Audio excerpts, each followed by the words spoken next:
everyone. Welcome to the Cynthia Linox Show. I am your host, Cynthia Linox, here to remind you that this is the best season of your life. Today, we're going to unpack another episode of going through a journey of self discovery. Why is that important? It is important because we are coming into this place of wholeness. We're coming into this place of emotional independence. We're coming into this place where we can live an authentic life organically and get away from all the performative behaviors that we do every day without even realizing that we are performing in our responses, in our views, in our opinions, in the things we think about, and we live a life of performance. Um, in most cases, performing to please others. We become people pleasers. Why? Because we want to be liked. We become performative because we are lacking self confidence. We become performative because we are lacking self assurance. We don't know who we are. We don't understand our values. We don't know our worth. We don't have standards. We don't have boundaries. So we perform, and as situation arises, we react instead of regulating our emotions and exercising critical thinking skills. We react. So a lot of the things that we do, a lot of the things that we say, the way we think, we are so influenced by outside factors. And in a lot of cases, we don't even pay attention to how we feel. How do you feel? How do you think? What are your thoughts? What are your opinion? How do you think about that? You hear this, you hear that. Everything is someone else's. They're all external factors. And it comes a point where you have to pause, take a step back, and recognize that there is value in your views, your opinion, your thoughts, and everything that has to do with the wholeness of you. So it's important. Now, this journey is not, there's no destination to this journey of self-discovery. And when I say self-discovery is when you are intentional, what happens is that you begin to discover things about yourself. You don't have to go looking, you don't have to go searching, you don't have to go digging. No, you don't have to go do a deep dive. No, you just relax, and because it does, I'm telling you, it does happen. When I need to know something and I focus on that in my thoughts, it, it the universe responds. The universe responds to who you are, not what you want or what you ask for. It responds to who you are.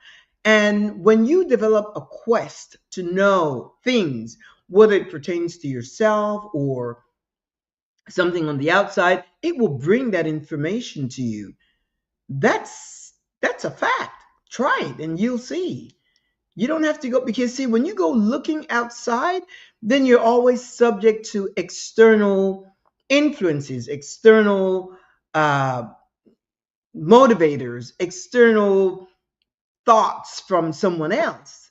When you have your own, and you have to give honor to your own thoughts and your ability to think, your ability to regulate your emotions, and so forth. So it is important to have this journey of self discovery. And as we go through this journey of self discovery, one of the things that's important to understand, and to be clear in your mind, we are so conditioned. We are in everything. We are so conditioned to live a certain way that sometimes you don't even think of the alternative. Sometimes you don't even think that you have an option. Why? Because of conditioning. We are conditioned in every single way. We are conditioned. When you think of a baby, somebody says, they are pregnant and they're going to have a baby, and then you're going to have a baby reveal, and then you discover it's a boy. Now, if you discover this a boy, what's the first color you think about? You're going to think blue. You're going to think blue. If it's a girl, what color are you going to think about? What color are you going to think of? You're going to think pink. Why? Because we have been conditioned that blue is boy and pink is female. Blue is boy, pink is girl. There's so many other colors. There's brown, there's red, there's green, there's yellow, there's gold, there is black, there is fuchsia. There are so many. There's magenta. There is so many other colors. Yet we are conditioned. As a matter of fact, I think it's almost universal. We are conditioned to think blue is male, pink is female. And to change that, as a matter of fact, if you were to go to a well, the gender reveals, when they reveal it, of course, the party planner is the one that would know, and that person is the one that would have the balloons or the confetti. And if it's a boy, then it would be blue confettis going up. If it's a female, it would be pink confettis going up. Imagine if you had a gender reveal, and out of the box or whatever, the plane flying over the, imagine if it was red. Imagine if it was pink. Well, not pink, pink is female. Imagine if it was yellow. Imagine if it was green. And, in your mind, again, it's either blue or pink. You would be so disoriented. It's like, what the hell is that? A yellow banner, yellow confetti, green. You would be totally just decomposed. You would be like totally out of uh, sorts. Why? Because we are so conditioned to think a certain way. And with that comes certain performance. I remember just a personal thing. I have these friends, and we would meet. We did it for many years. We would meet to celebrate each other's birthday, and we would bring a gift for the birthday person. And the gift would be a surprise gift. Whatever we wanted to buy, we would buy it. There was no limits on anything. We would buy whatever we wanted to buy. And we did that for many years. And, we would bring a gift, and, we would be, at a restaurant celebrating, and just having a good time. We would have, meal, whatever, and spend some time with that person. We did that for the longest time. After a while, because remember, a journey of self-discovery, we are evolving. And when you are mindful of that you're evolving, and you become intentional in your life, you start thinking, and then you want to exercise some changes.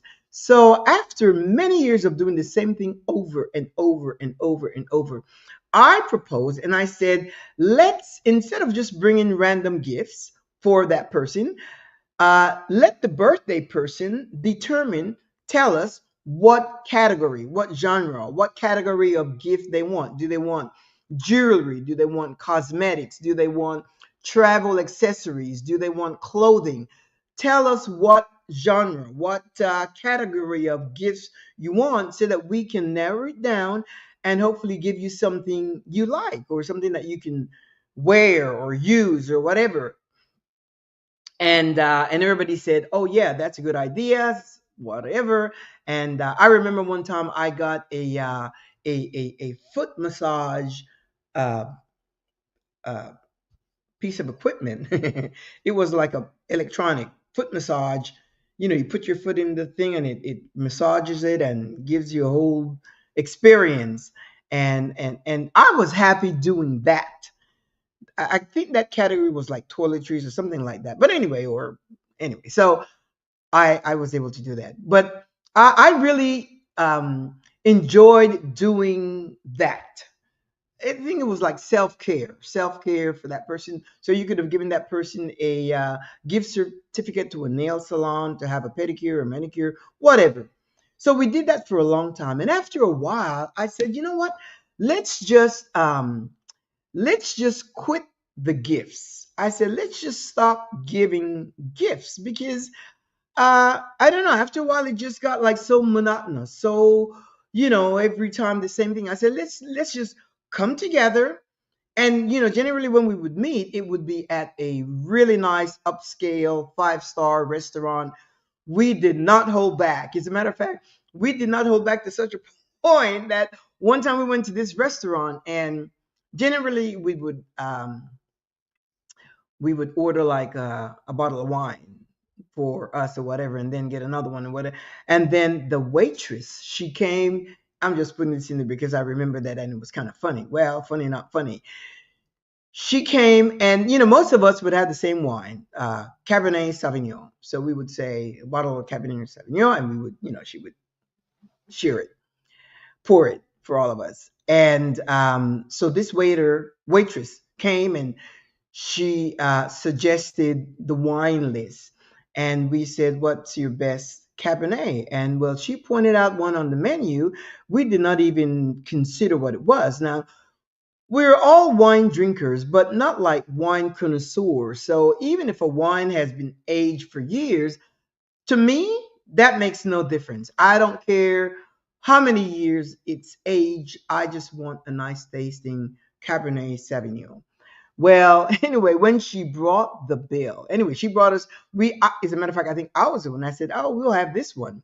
I think it was from Spain or Mediterranean. Anyway, someplace, a foreign wine. And when she brought it, it was, we enjoyed it. And I don't know if we had another bottle. I don't think we had another bottle. It was just one bottle. And when she brought the bill was like, so we said, look, we don't plan to buy the establishment. you know, Come to find out, the the bottle of wine was, if I remember correctly, it was almost like $200 just for the bottle of wine. And we are like, what is this? And she said, well, this is the one that you chose. And of course, it was so funny because uh, I would never have chose a $200 bottle of wine. That just wouldn't have happened because even though I like a glass of wine, it's not. I don't care how aged it is or anything like that. So anyway, the point is, getting back to our group, we would meet every birthday and celebrate and have a really big thing. And when I suggested, I said, let's quit the gift. I said, let's, allow you can have your own birthday party with your immediate family. And when we come together, because here we are, seasoned woman to woman, we're growing in this space. And I said, no more gift. Well, not everyone agreed with that. Not everyone agreed with that whole idea. So some said, no, I want to continue exchanging gifts or giving gifts or whatever. And I said, well, I'm going to kind of back out because that's not something that I'm feeling anymore.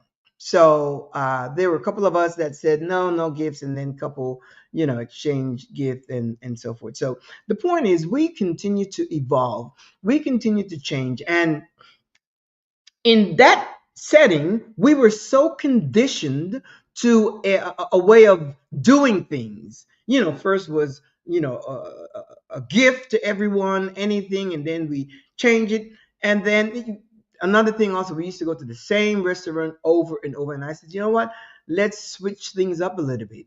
For some reason, that changes like that is what keeps my life uh, vibrant, flourishing, exciting, and fun because there are changes that happens. And I am one that I recognize my season. That's why when I say season is not like every birthday. No, season is when you are, like your skin, your body, every 7 years it regenerates. The cells go through a whole regeneration. Your cells, your skin, every 7 years there is a whole new body.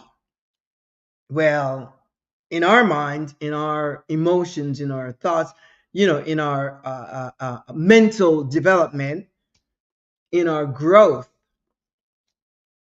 there has to be changes. And when you recognize it, when you're living intentionally,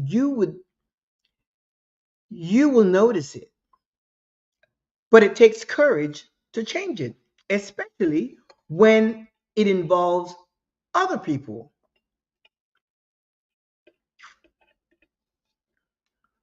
But it's important that you recognize your changes because that represents growth for you. It means that you are growing. And as you continue to unfold and unpack and discover, it's like I said, you don't have to do a deep dive, go looking. You just have to be intentional and willing and be aware, be consciously aware of the changes that you're going through. You know, you used to like certain things, now you don't like it. You used to do certain things certain way, now you don't do it. And it is okay. When you come into that place of emotional independence, you seize all the qualities that are inherently yours and you stop depending on external factors to meet your emotional needs. You come to a place where you understand that your needs are yours and you can't depend on someone else to meet those needs. You need to know what your values are. You need to set standards for yourself. You need to set boundaries for yourself. You need to know what your worth is. You need to know who you are so that you can come into that place of wholeness, of emotional independence. Because, you know, life is such that if you are not aware of who you are, it is so easy to succumb to external forces. It's so easy. You know, people say things like, and I hear this flying around a lot now. People are saying, you know, I match energy. You do this and you do that. And I gave some thought to that, and I fell prey to that situation, trying to match somebody's energy. And what happens is that you fall out of alignment with who you are. Because if somebody flies off the handle, if somebody flies off the handle or get belligerent or whatever, use foul, whatever it is, and you try to match their energy, what if that's not your energy? You know, if somebody gives me the bird, you know, or cusses, you know, if they cut off or whatever, it's not me. It's not part of my makeup to respond that way. That is just not me. You know, I mean, I can tell you off in other ways, but that's not to give somebody the bird. That is just not me. And or to, you know, deliver an expletive to someone, that is just not me. It's not because I'm any better. You know, I can do an expletive, but to say to someone "f you," that is just not me. So I don't want to match somebody's energy just because what happens is that you lose yourself. You come out of alignment with who you are.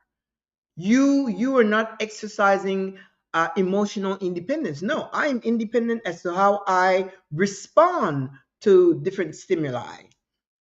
And if you don't think of it, then you fall into that whole thing, responding, matching somebody's energy. No, I there are other ways, other things that you can do to protect your own, the integrity of your wholeness, the integrity of your true authentic self, the integrity of your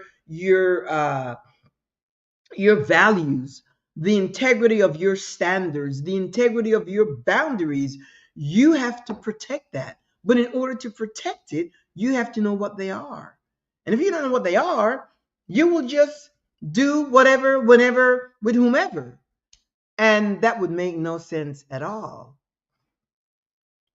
So you see why it's so important to first understand who you are, coming to that place of wholeness of who you are, understand how conditioning make up such a almost the total uh, behavior that we perform every day. And if you are not mindful of that, then you just go through life in a performance based type action. You perform, you do things for people in order to please them. Why? Because you want to be liked. You're afraid that if you say no, that they won't like you, or that they won't think this or think that. And so what happened is that you dishonor, you disrespect who you are in order to please someone else. That doesn't make any sense. That doesn't make any, but then again, we're so conditioned to doing that. You say yes when you meet, somebody asks you, can I borrow $300? Well, don't lend money unless you can lose it. Unless if I can do without $300, then and I see the situation warrant or whatever, I'll just lend you the $300. Now, if it comes to where you can't pay me back, then that's okay because I can afford to lose $300. Now, if you ask me to lend you $5,000, then that's a whole different situation. So, but you ought to be able to say no. As a matter of fact, this is interesting because I remember this couple. They the daughter, it was going to be their 15 quinceañera. Quinceañera is like a sweet 16, and they were going to have this. In that culture, in Latino culture, when you have a quinceañera party, it's like a big to do. It's like planning for a wedding. This is like when you bring in your daughter out, whatever. So they asked us, and we were not, because in my part of the world where I come from, it's kind of different. When you have a quinceañera, you, the parents, provide. You are the one that provide for the party. You provide for the party. Everything. You pay for everything, and then your guests, they come and they enjoy it, and so forth. They can bring gifts and so forth, but you provide. But in this particular culture, every segment, every part of the party is sponsored by a padrino, godfather, a godfather, parents, whatever. And so the band would be sponsored by a couple. They would be godfather of the band. The catering would be sponsored by someone else. I mean, everything would have a sponsor. So the parents will not be paying for anything at all. So they asked us to be a sponsor of the ring. The ring is a ring that the young lady chooses, and then you pay for it. So if she chooses a an $800 ring, that's what you would be the padrino. You would be the godfather of the ring. So it's funny because my husband and I said, because there were people that we liked. That's when we were in church, at church, and we said, oh, absolutely, we would love it. And we said yes, and so forth. So they had that all set up. And then midstream, before the event, they contacted us and told us that the daughter had already selected the ring. And we were like, oh, great. Really, honestly, we had no idea when we said yes that it meant that we would be sponsors of the ring for the quinceañera. So they said, they wanted to plan and say, it's at, I don't know if it was at Zales or someplace, and they wanted to know when we would want to arrange to meet. So when I heard that, it kind of clicked in, and I said, meet for what? They said, well, you are the godparents of the ring. I said, well, what does that mean? They said, well, you provide for the ring, you buy the ring, that is your portion. I said, well, I didn't know that. And if that's the case, then we will not be the godparents, because we are not about to buy an $800 ring for for her, said her name, and they got a little miffed. They said, "But you said that you would uh, be the godparents of that for the ring," and you know what?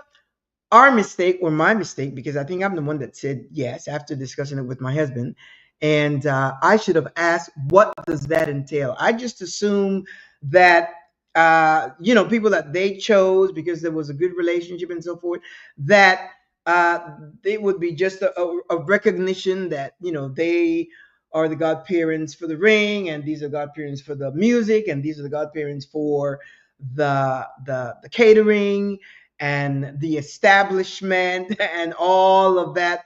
I just assumed that's what it was, just kind of like an acknowledgement. They're this close to us, and we have chosen them to be the godfather for that. So anyway, I had to say no, we're not doing it because that was really not an option. That wasn't like a maybe, perhaps, let's give half. No, no, no. That was like no. We are not the ones to do that. And even though they were upset, that was fine. We didn't, did we go? I think we did go. But anyway, when you know who you are able to say no. And without, I didn't get into any kind of explaining anything or excusing anything or apologizing anything. I simply said we were not aware what it entailed to be the godparents of a quinceanera and to sponsor the ring. And so, anyway, you have to know who you are. And when you come into that place where um, you have to make decisions for yourself, you have to know what your standards are. You have to know your worth, your values, your boundaries. You have to know it, because when you know it, then other people are, that is how you train people. Um, that is how you train people how to treat you. You have to train people how to treat you. Sorry about that. I got to get my thing here. That's how you train people how to treat you. The way you treat yourself, the way they see how you are towards yourself.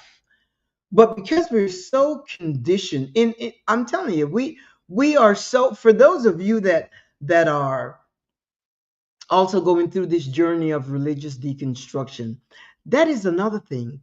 The conditioning is so deep, it's so strong. I was listening to a podcast today, and it was quite interesting because they had people that would call in or come up on the panel and so forth. And this person came up on the panel and they were asking him some questions, and he said, yes, and I love God and whatever. And they said, well, how? And he said, my girlfriend's parents took him to church and he got born again and whatever. He had not read the Bible, so he knew nothing about the Bible, but yet he was trying to defend it. Imagine that.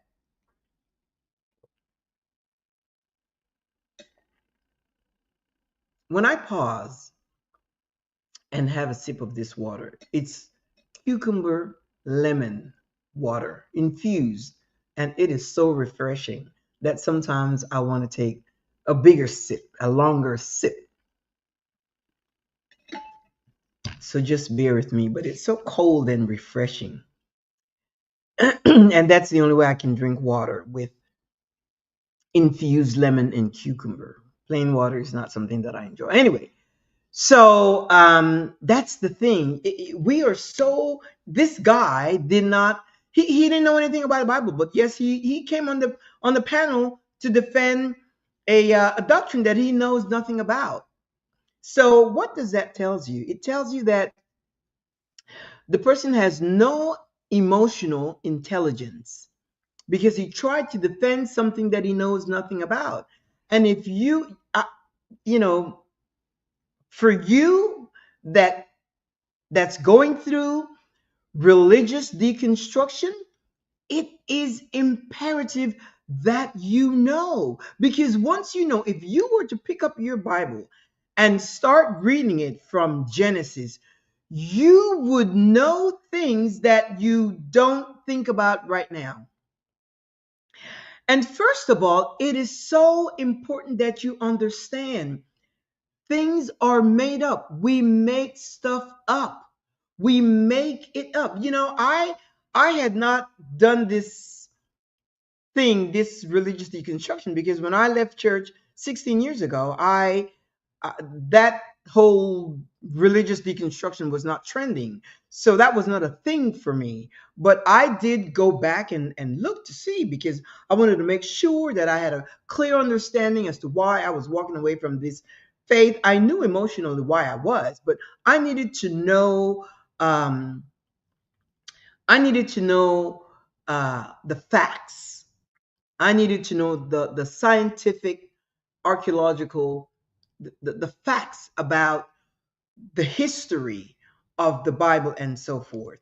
And and I went through that for myself, and then I came to a place of, this freedom and joy of having left.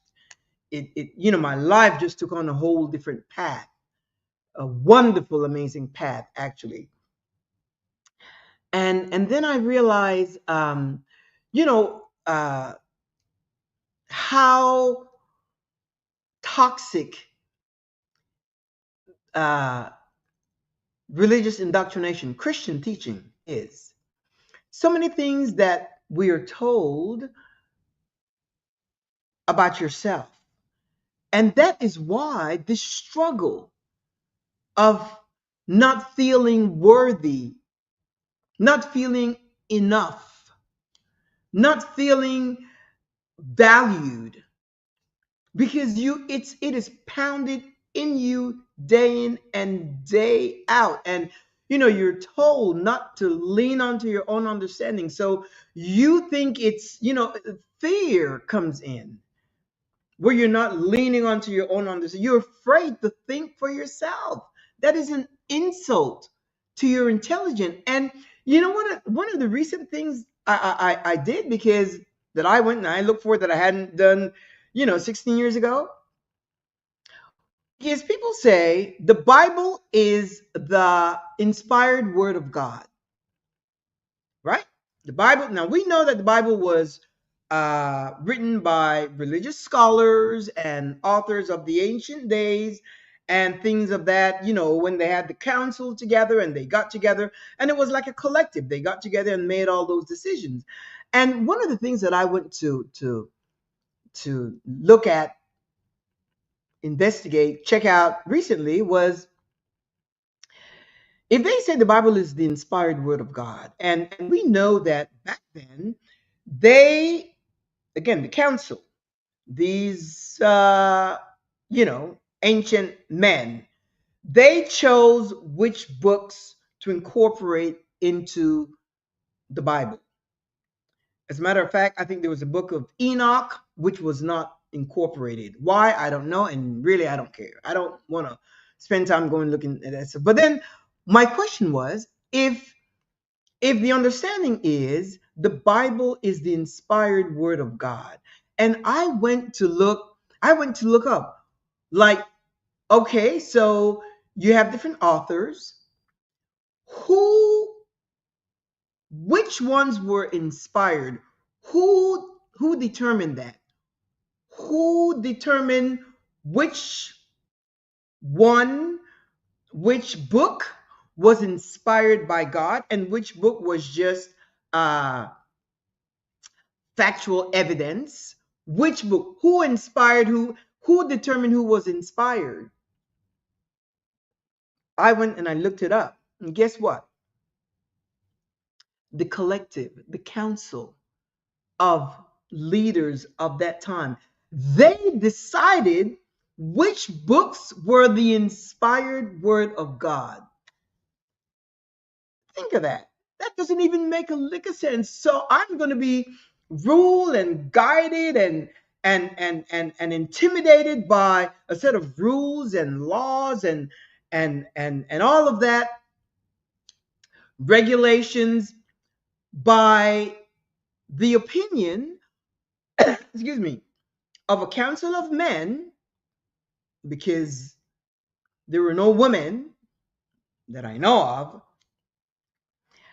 based on what they determine which books are which books were the inspired word of God.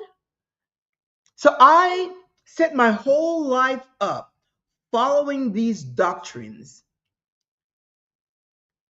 that were established by men. And they decided which books were the inspired word of God. Which ones? Imagine that. You could have done that. What makes them, men, like, if somebody misses the mark, they say, oh, men are not perfect. Men are not perfect. Yeah, you're right. So what gives credence to this book, to this document, to this their opinion? It's like a consensus. They I guess, I don't know if it was a vote or however they decided, but it's all made up. Once you understand that, that is so liberating. But no one can tell you that, no one should teach you that. You must know that for yourself. And if you set yourself up, just by, wanting to know the truth, wanting to know the facts, and you go and check it out yourself, you will see how it will come to you as truth. You'll see, go check it out, and you'll see where it says that it was themselves. It was, they came together themselves and they decided. And when you think of the things that are documented in that Bible, you know, I have, some things here that they tell you to not to lean on to your own understanding. So that means your brain just goes out the window. Don't even think, don't even consider that, don't even think your thoughts are valid or worthy, has any credence, none of that. Lean not onto your own understanding. And then they tell you to forgive someone 70 times 7. No, I'm not forgiving anyone no 70 times 7. I'll decide the course that I want to take. I decide the course that I want to take. And then, blessed are the meek. Well, if you pretend to be meek, you have to show how. I mean, I don't know what that means. Blessed are the meek. It also says that in the last days, people will be lovers of themselves. Yes, you are right. Yes, you are right. So, are they implying that that is something bad? Let me tell you, once you come to a place to love yourself, to know who you are, to love yourself, let me tell you my position on that. Not even God has my first love. Not even God. God does not, it says to love the Lord thy God with all thy heart, all thy strength, all thy might. No, sir, not even God. Cynthia first, Cynthia second, and Cynthia third. Cynthia all the way. My priority is me. And, some of you may say, oh, that's blasphemy and whatever. That is your choice. Not even God has my love as a priority. Of course, that's a whole different episode. Because again, there are over 18,000 God, but in this case, I guess we're talking about the God of Christianity. And it's interesting because of the 18,000 gods that there are, no, none of them kind of present themselves. You would think that if somebody wants me to follow and obey and abide by laws and rules and regulations that they impose upon us, that they would at least, I'm telling you, and if there is or was a God, that God would absolutely like my thinking. Why? Because if that's how they created me, and I am using my mind to open and to challenge and to question, I am telling you something, I would be highly favored by the Christian God. I just don't believe in all that. But if that were true, then I know that I would be highly favored. Other than living a life that is so conditioned and you're meek and you can't, you can't you can't think for yourself. You can't think for yourself because God's thoughts are higher than my thoughts. Then what am I supposed to do? What am I supposed to do with my brain? What are you supposed to do with your brain? What about your thoughts?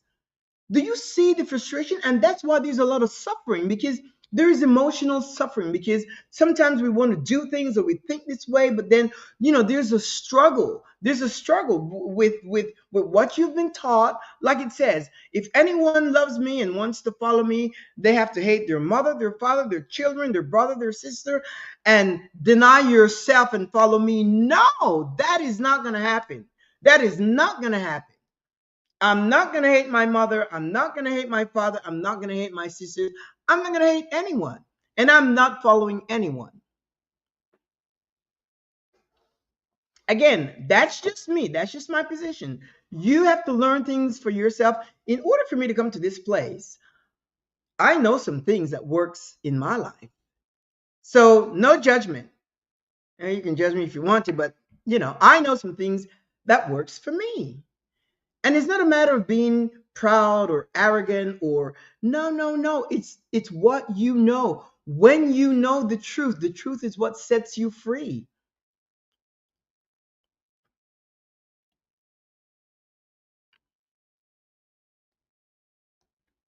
The truth is what sets you free. They said in the last days, not only would people be lovers of themselves, but they will be lovers of money. That's why we work. We want money. Money is a tool. Money is a money is an instrument. It is a tool to get us the things that we want. And some people, they hate rich people. They hate people that are more um, fortunate than they are, or that are able to live a certain way. No, no. You know, imagine these are men writing that, lovers of money. But then when you go to church, you don't go to a service unless the pastor doesn't ask for money. Every service, there's an offering that's taken. So all those thoughts, all those things, they will be lovers of themselves. Then what? See, that's the thing. To teach someone not to love themselves, not to be their true, authentic self, not to be who they are, not to be organically, not to grow in uh, to become independently happy, not to grow in emotional independence, not to grow in knowing who they are, in their true, authentic self, not to love themselves in such a way that they know how to prioritize themselves and not always succumbing to the pressures of people and situations and circumstances, and just giving yourself away and doing this for everyone else and making yourself secondary. Why? No, you must prioritize yourself, my friend. You must prioritize yourself over everyone, starting with your 2-month-old baby. Of course, you know what I mean. Your 2-month-old baby needs you, and they need you to take care of them.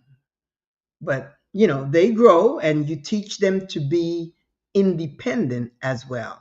And when they throw a tantrum, when they reach 2 years old and they throw a tantrum, you teach them to regulate their emotions. You don't just, they throw a tantrum because they want more ice cream, more cookies, whatever, and you succumb to that. No, you teach them how to regulate their emotions. And if they want more, there's a way to ask for more. That's all part of training. But my point is, you make yourself a priority. If it's in your mind, you will know when it's necessary. If the kid, is in bed and just, if they're well fed and they're healthy and they're not uh, have diapers that are soiled, but they just want to get your attention, sometimes you just have to allow them to carry on until they exhaust themselves. Why? Because you are sitting reading a book, perhaps right next to the crib. Learn to prioritize yourself, whatever that means to you. But even if you have no kids now, learn to prioritize yourself. It is you first, you second, and you third. It's not even first, second, and third. It is just you. Learn to prioritize yourself, because when you prioritize yourself, my friend, you are coming into a place of wholeness of mind, your feelings, and your emotions. And when you come into that place of wholeness, then you have all of you to give to others. You give them a better version of who you are. You give them a better version of who you are, all of you, to be able to give to the world, starting with your family, those that are closest to you. But if you don't, then things could happen where you get bitter, where you get resentful, where you get angry, all those emotions. As a matter of fact, if you feel some kind of way toward the people around you, you need to check yourself, not them. Sometimes it's a little jealousy, it's a little envy, anger, bitter, resentment because they're not performing the way you expect them to perform. But that's why I say, when you come into that place of emotional independence, your fulfillment does not depend on the performance or the behavior of someone else. You are fulfilled because those qualities are inherently yours, and you have discovered that you can regulate those qualities, those emotions. When they talk about, and this applies to male and female, we are biologically set up the same way.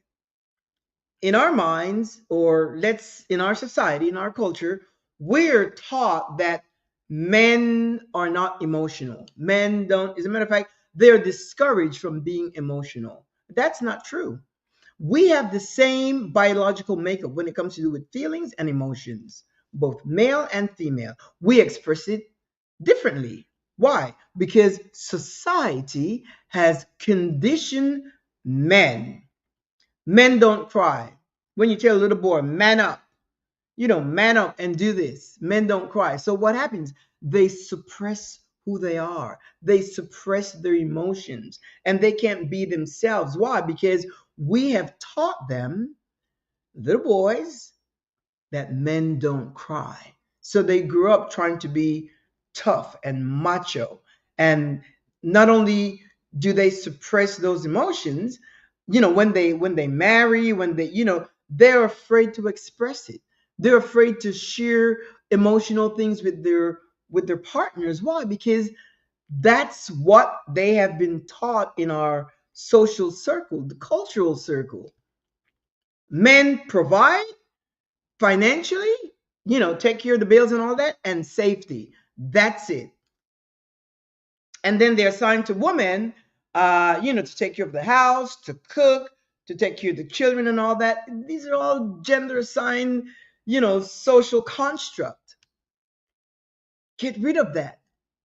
Me, I can cook, but I don't like to cook. I don't like it. Am I embarrassed about that? Absolutely not. But I can cook. My mom taught me how to cook. But it's not something I like to do. Absolutely not. And I have no excuse, no justification, no explanation. That's just my thing. See, once you discover the things that are relative to you, what you like, what you don't like, the things that you favor, the things that works for you, that which doesn't work for you. Then you have to find your own alignment, because when you are aligned with who you are, then your life, you become organic, authentic,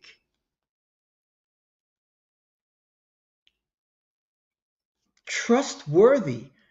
People, when they know you, they and if you're dealing with your partner, once you have that kind of understanding, guess what?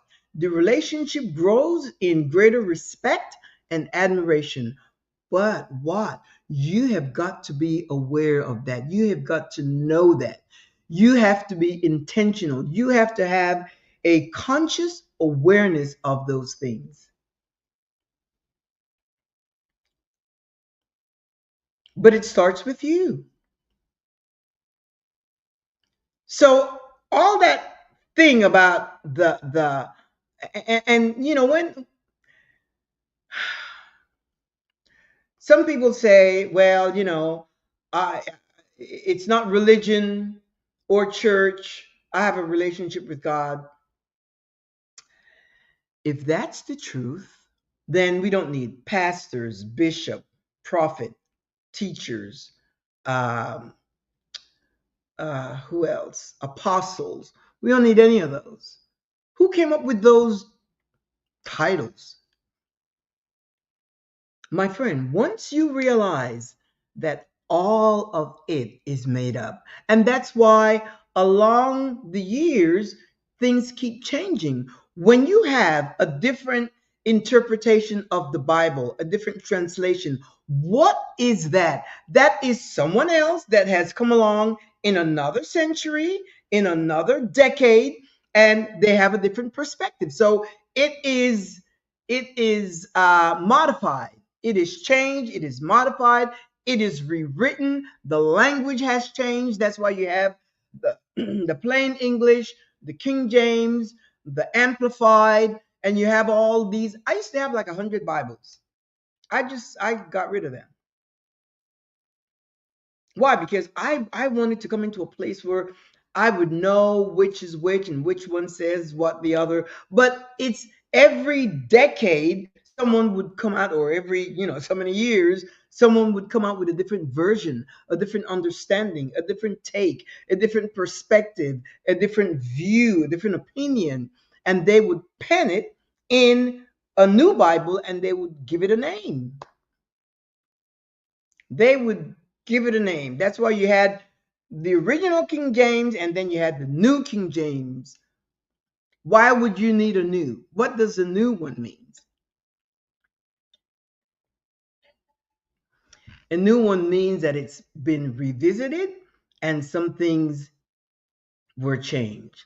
Well, if it is the inspired word of God, if I give you my word, if I give you my word about something, it's not going to change. If I say, okay, I'll give you this, that's what it means. That's what it means. But then people come up with different concepts, different views, different ideas. And then they put all these stuff in here and wanting you to dim your lights and to be silent and to be meek and to walk by faith and not by sight. Look at your life now, my friend. And if you see evidence of prosperity, abundance, of peace and joy, I know this person, I mean, that this person is always saying how happy they are. And in my mind, they're trying to convince themselves that they are, which is, that's okay. It gets a little, so you wonder, is like, because, they say, anyway, somebody that repeats themselves over and over and over, you kind of wonder, you're trying to convince yourself that you're, which is okay, because that may be their affirmation, but you don't have to convince me how happy you are. I can see it. I can see your life. I can see your life. And I'm not in a position to judge because I don't really, I mean, whether you're happy or not, that's again, that's a thing that belongs to you. But if you follow all of these things that that it says and tells you, and about the second coming, and do you know how many uh, uh, uh, prophetic word there's been about the second coming of Christ? This is, we're dating back thousands of years. I say to you today, my friend, enjoy yourself now. Life is meant for pleasure. Life is meant to be enjoyed. Life is meant for you to really, get the gusto out of it. Good relationships start with yourself. Prioritize yourself, because when you prioritize yourself, then you don't become like bothered if somebody, like you neglect yourself to go help someone else or whatever. Learn to say no. Establish your values, your standards, your boundaries. And remember, boundaries, excuse me, boundaries are for you. It's for you. What do you permit? It's not necessarily setting boundaries for them. No, it's for you. You will not allow this to come in. No, no, no, no, no. You will not allow this behavior. You will not allow anyone to speak to you this way. You will not allow someone to treat you this way. And if you don't have that, people will treat you any kind of way. You cannot afford to have people treat you any kind of way. Why? You dishonor yourself. You disrespect yourself. I don't care if it's your kids or whomever. This I know this person, and this person has told me clearly, my life is for my kids. I live for my kids. Mind you, her kids are adults, they're grown. And and she was divorced, has a very lucrative career, and she met this person like 18 years younger than her. And anyway, they started dating, and it seemed like they established a really great relationship. She has two daughters and a son, and the son was not happy with that. Now, this person, her beau, treats her like a queen, and so she asked her beau, her